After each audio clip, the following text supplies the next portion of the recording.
शादी से पहले से ही बीमारी थी HIV का, वो आज मुझे भी है। उन्होंने धोखे से मेरे साथ शादी करवा दी और उसने तो फांसी लगा ली, मेरी ज़िंदगी खराब कर दी।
शादी हुई थी, मेरे पति को पहले शादी से पहले से ही बीमारी थी HIV का, वो आज मुझे भी है।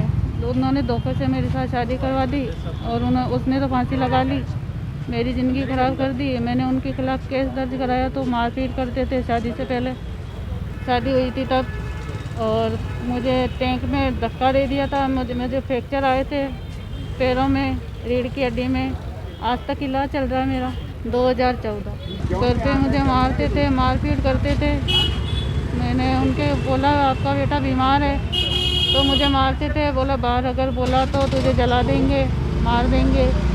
टैंक में डाल दिया था मुझे, पानी के टैंक में, खाली टैंक था। मैं उनको बोलती थी तो उन्होंने मुझे मारते थे, बहुत मारते थे। टैंक में डाल दिया था जेठानी, जेठ ने, सास ने।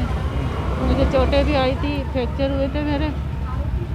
फिर मेरे पति को था शादी से पहले ही, उन्होंने बताया नहीं, धोखे से शादी कर दी। जब मैंने उनके बारे में बोला तो मुझे बोला तू मुंह बंद रख। फिर जब उसने फांसी लगा ली, मुझे पता चला तो उसने बोला ये तो छोटी मोटी बीमारी, मैं जानती भी नहीं थी ये बीमारी के बारे में। उसने जब फांसी लगाई उसके बाद ही मुझे मालूम पड़ा, जब मुझे हॉस्पिटल में जांच हुई थी तो मुझे मालूम पड़ा। मैं चाहती हूँ मेरी बेटी को मुझे हक मिले।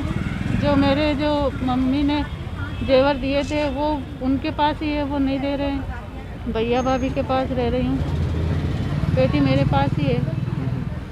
उनका सारा खर्चा मेरे भाई उठा रहे हैं और मैं तो काम भी नहीं कर सकती। करवाया लेकिन थाने में बुला रहे हैं, 2 तारीख को बुलाया था। अभी बोला मैं आज चश्मा लाना भूल गया, कल आना। कल फिर गए दूसरे दिन तो बोला मैं आज ड्यूटी पे हूँ, ब्याह चला गया। फिर मुझे बाद में बुलाया, भैया भाभी के बयान लिए और जो 2 जनों के बयान लिए थे, उनको जो वो बोल रहे हैं वो नहीं लिख रहे हैं, वो अपने मन से ही लिख रहे हैं। और वहाँ जेलन में जिसका इलाज चल रहा था 2015 में, उसकी रिपोर्ट लाके बोल रहा था मुझे मेरे बारे में कि इसको बीमारी थी। ये वो महिला था।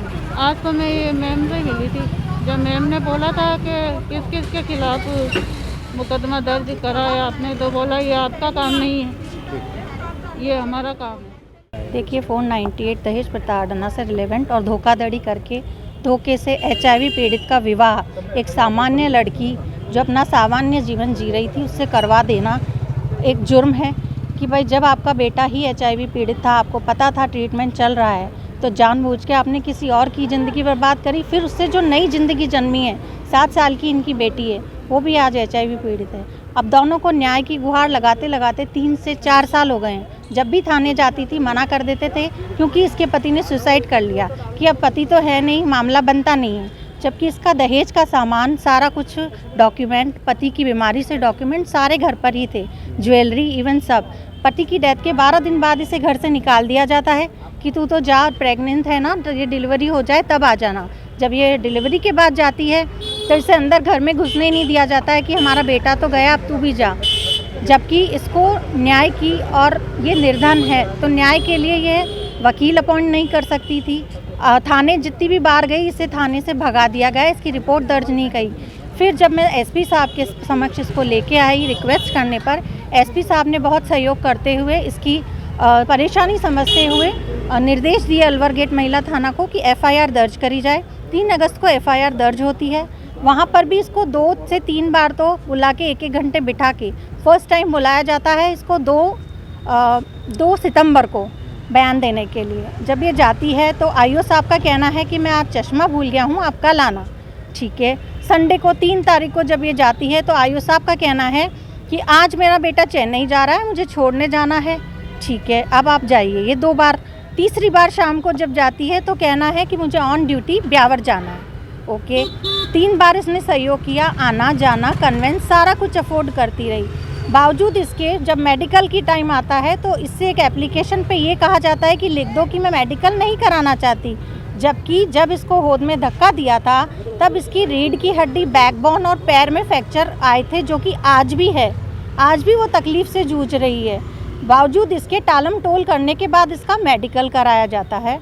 फिर स्वतंत्र गवाह बुलाए जाते हैं। स्वतंत्र गवाह से HIV के बारे में इस तरह के क्वेश्चन पूछे जाते हैं कि इसको सोशल लाइफ में इसका ह्यूमिलिएशन हो, जबकि स्वतंत्र गवाह से इस तरह के क्वेश्चन नहीं पूछे जाने थे। उनसे जो एक दायरे में उसमें उन्होंने कहा हमें पढ़ाया ही नहीं, इन्होंने ये लिखते गए, टाइप करते गए और हमसे उलूल जुलूल बात पूछते गए। ठीक है। देन इसको 30 तारीख को बुलाया जाता है कि 23 तारीख को इसका दहेज का सामान जो कि अलमारी, पलंग एंड ऑल है वो आ जाता है। ज्वेलरी नहीं दी जाती है और पति की पोस्टमार्टम के रिपोर्ट्स, बीमारी से संबंधित जितने भी रिपोर्ट इसके घर में, इसके रूम में थे, वो कुछ भी हैंडओवर नहीं किए जाते हैं। देन फिर कहा जाता है आईओ महोदय द्वारा किसी अन्य की रिपोर्ट दिखा के, किसी अन्य उर्वशी नाम की महिला की रिपोर्ट लाके JLN से कि तेरा तो पहले से ही इलाज चल रहा था, मीन्स मुलजिम तो तू ही है। अब ये बताइए कि पीड़िता जो न्याय के लिए गई है उसे मुलजिम बना दिया उन्होंने। आईओ सर की ये ड्यूटी नहीं थी, उन्होंने आउट ऑफ द कोर्स जाके अपना काम किया है। फिर जब ये जाती है तो कहा जाता है ज्वेलरी शॉप जिनकी है उनका ID कार्ड, ज्वेलरी के जो बिल दिए हैं उनकी फ़ोटो लेके आइए, उन्हें हम गवाह बनाएंगे। मेरी 12 साल की प्रैक्टिस में मैंने कभी भी ऐसा नहीं देखा कि ज्वेलरी शॉप की बिल वालों के हमने ID कार्ड दिए हों, फोटोग्राफ दी हो या उन्हें गवाह बनाया गया हो। तो ये टोटली ह्यूमिलिएशन है। जब उनसे 41 के नोटिस के बारे में पूछा जाता है कि इसमें आपने तीनों पार्टीज़ को दिया है या नहीं, तो गोल घुमाने के बाद कहा मैडम की ड्यूटी, मैडम का है ये, वो पार्ट आप लोगों का नहीं है, आपको नहीं जानने की ज़रूरत है। मीन्स टोटली साफ साफ दिख रहा है कि आप तीनों को पार्टी बनाने के इच्छुक नहीं हैं और आरोपी गण का साथ दे रहे हैं। आईओ किशन दत्त जी हैं अलवर गेट थाना। बिल्कुल, मैं मिले हुए हैं, इसलिए मैं चाहती हूँ मीडिया और SP साहब महोदय से कि सहयोग करें और पीड़िता को और उनकी बच्ची को न्याय दिलाएं और आरोपी गण के खिलाफ कार्य